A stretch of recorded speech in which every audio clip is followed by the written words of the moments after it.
when they sold the Paxson, it was sad. That's what it sounded like.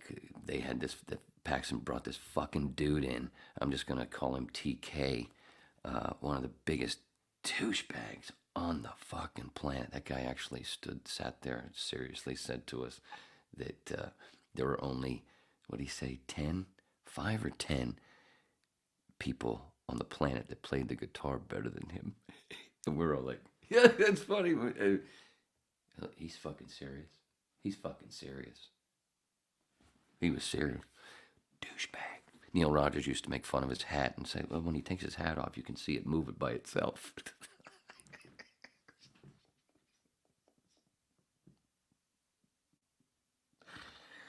Because he was a demon.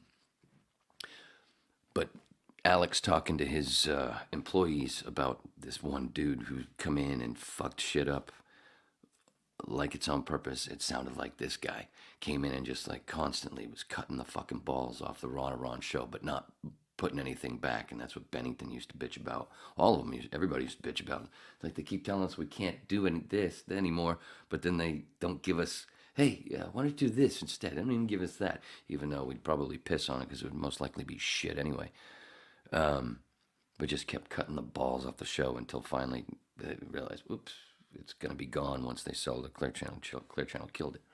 And that's why you got Ron and Fez and then Bennington later on. I actually helped, I helped Fez make the demo for the Ron and Fez show for them, and then they got the gig in Daytona on the Crow. That's where the Ron and Fez show began.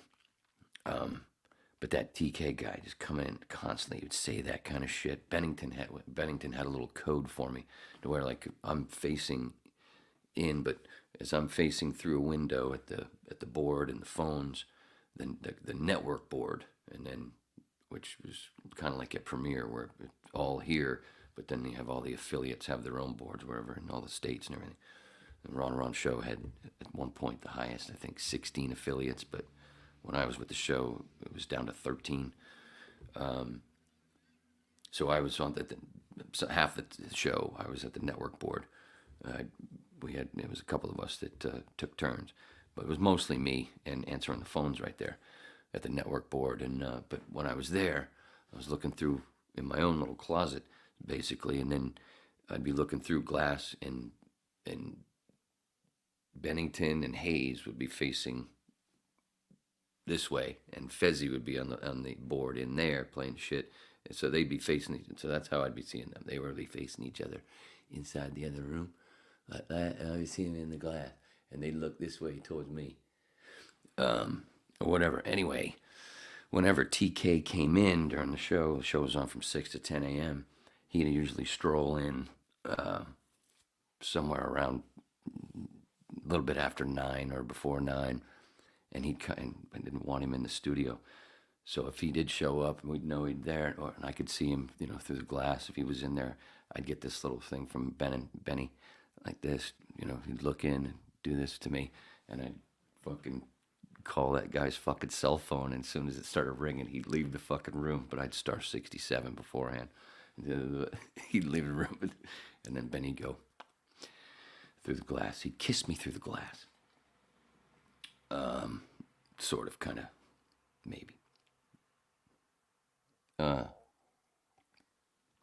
that dude, that's all I could see. Listen, when I was listening to that Spaces on Twitter of Alex, all I could think of was that fucking piece of shit. That guy. What a putrid person.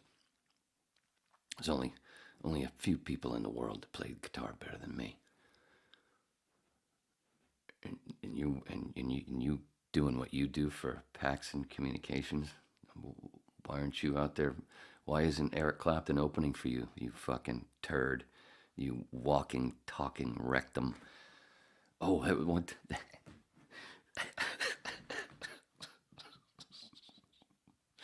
He'd leave the room or whatever, and then they'd leave it to me. Bennington and Fezzi they loved it when I got angry. And they'd leave it to me to do the real venting when that guy left the room, like after a post-show meeting or whatever. He'd leave the room, and because you can't hear through the thing, 'cause, it's radio and those thick doors. And I just go, that fucking. They just let me do it all, and they'd have their chuckles. And then it got to a point where one of my first, as a producer, one of my one of my first things was I had to go out with somebody and, after the show, be with them all day and all night, and come straight to the show. And there were reasons why, blah blah blah. So let's just say that when I got to the show that next morning, I was fucked up. I don't even remember the first hour of the show. There's a little blur was where Fezzi got mad because, he kept having to dump me because, I was so fucked up. I forgot we were on the radio, and I was just fucking. I was ripped, and I was crashing by the end of the fucking show, of course. And this is the stuff that I do remember. So then we're outside at a post-show meeting, and, at this table outside the building, and he's standing. TK Scummy is standing, on one end of the table, and I'm on the other end, standing there just crashing. But I just couldn't. I didn't want to sit. I'm just crashing, just listening like this, and everybody else is on, each side, and blah blah blah. And he's going through his bullshit or whatever, and then he makes some cheese stick joke about me, being fucked up that day, because, well, that was I was doing my job. It wasn't like I just showed up fucked up. I did what I was told to do. And he made some stupid joke about me being fucked up. And I'm at the end of the table, and he did that. Everybody turns their heads towards me, and I was like, this is exactly what I did to him. And everybody, anyway, I got a little talking to. But it wasn't until Monday that I got to talking to. A little fucking sneak attack prick. It was nice, though, I guess. He let me sober up. It took a few days.